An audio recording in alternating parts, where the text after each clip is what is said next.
தானம், தர்மம் இது ரெண்டுக்கும் என்ன வித்தியாசம்னு தெரியுமா கண்ணுங்களா? நம்ம வாழ்க்கையில இந்த இரண்டு வார்த்தைகளையும் நிறைய கேள்விப்பட்டிருப்போம். நாமே சில நேரம் செய்தும் இருப்போம். இன்னைக்கு அத சிம்பிளா தெரிஞ்சுக்க போறோம். தானம், தர்மம் என்ற சொல்லே ரெண்டுமே வடமொழி சமஸ்கிருத சொல். அதுக்கான தமிழ் சொல்ல வீடியோ கடைசிலே சொல்றேன். தானம் என்றால் ஒருவர் கேட்ட பிறகு அல்லது அவருக்கு தேவைன்னு தெரிஞ்ச பிறகு அவரின் தேவையை பூர்த்தி பண்றது தான் தானம். உதாரணத்திற்கு சாப்பாடு குடுங்கன்னு கேட்டவனுக்கு உணவு கொடுப்பது. சிம்பிளா சொன்னா கேட்ட பிறகு கொடுத்து உதவிதான் தானம்.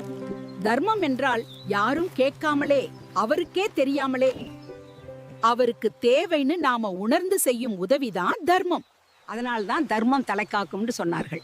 தானமா இருந்தாலும் தர்மமா இருந்தாலும் அவங்க இருக்கிற இடத்துக்கு போய் செய்யணும்பா. அதுதான் உண்மையான மதிப்பு. சரி, இப்ப இந்த ரெண்டுத்துக்கும் தமிழ் அர்த்தம் சொல்றேன். தானம் என்றால் ஈகை அல்லது கொடை.